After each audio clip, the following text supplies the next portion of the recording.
90 के दौर में गोविंदा की बहुत ज्यादा डिमांड हुआ करती थी और इसी डिमांड को पूरा करने के लिए तमाम निर्माता निर्देशक उन्हें अपनी फिल्मों में कास्ट भी कर रहे थे। गोविंदा का स्टारडम देखते हुए उस दौरान की सभी अभिनेत्रियां गोविंदा के साथ काम करने के लिए बेकरार रहती थीं। जाहिर सी बात है, गोविंदा का इतना बड़ा स्टारडम था तो उनको लेकर कई सारे अभिनेत्रियों का नाम भी जोड़ा गया और उन्हीं में से एक थी रानी मुखर्जी। जैसे कि आप सभी जानते हैं कि गोविंदा की डेब्यू फिल्म 1986 में लव 86 रिलीज हुई थी।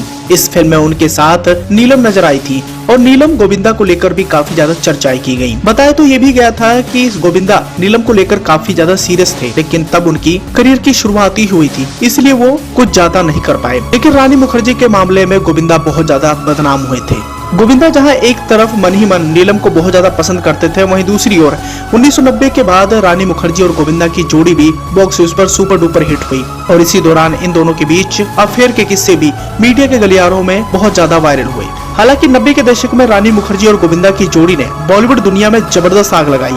फिर इनके बीच रियल लाइफ में भी प्यार देखने को मिला। अक्सर ये एक दूसरे के साथ प्रेम कहानियां रचा करते थे, लेकिन रियल लाइफ में ऐसा हो जाएगा ये किसी ने सोचा भी नहीं था। खबरों की माने तो इन दोनों के बीच नजदीकी रिश्ता काफी गहरा बन गया, जिसके कारण इन्होंने रात में होटल गुजारी। लेकिन गोविंदा की गलती से उनके रुकने की भनक मीडिया को लग गई। फिर क्या था, मीडिया ने इनको अर्धनग्न अवस्था में पकड़ लिया।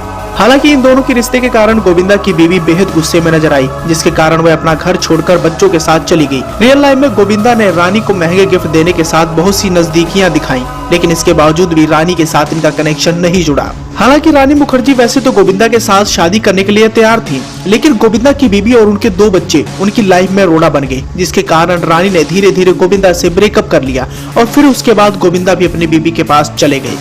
वही दूसरी ओर रानी मुखर्जी ने 21 अप्रैल 2014 को बॉलीवुड के जाने माने फिल्म मेकर आदित्य चोपड़ा से शादी की थी और इन दोनों की शादी को आज के समय में करीब 7 साल पूरे होने को हैं। रानी की शादी खबर ने हर किसी को हैरान कर दिया था। रानी और आदित्य ने इटली में शादी की थी, जिसमें उनके परिवार के लोग और करीबी दोस्त भी शामिल हुए थे।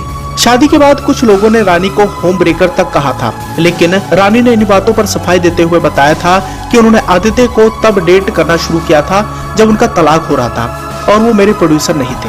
रानी ने उस दौरान कहा था, मैं कभी अपने प्रोड्यूसर को डेट नहीं करती और आदित्य को मैंने तभी डेट करना शुरू कर दिया था जब उनके साथ काम नहीं कर रही थी। एक अन्य इंटरव्यू में रानी ने बताया था कि उनका क्रश आदित्य चोपड़ा पर कैसे आया था। रानी उस दौरान बताती हैं, अगर आदित्य चोपड़ा करण जौहर की तरह होते तो शायद मुझे उनसे प्यार नहीं होता।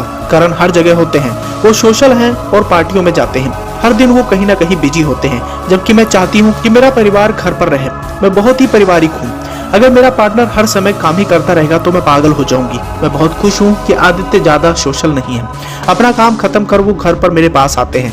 मुझे उससे प्यार हुआ क्योंकि वो बहुत प्राइवेट है। हालांकि इसी के साथ हम आपको इस बात की जानकारी देना चाहेंगे कि रानी मुखर्जी से शादी करने से पहले आदित्य ने पायल खन्ना से शादी की थी, लेकिन साल 2009 में दोनों का तलाक हो गया था और इसके बाद उन्होंने रानी को डेट करना शुरू किया और साल 2014 में उन्होंने शादी कर दी। इसके बाद दिसंबर 2015 को दोनों की बेटी आदिरा चोपड़ा का जन्म हुआ।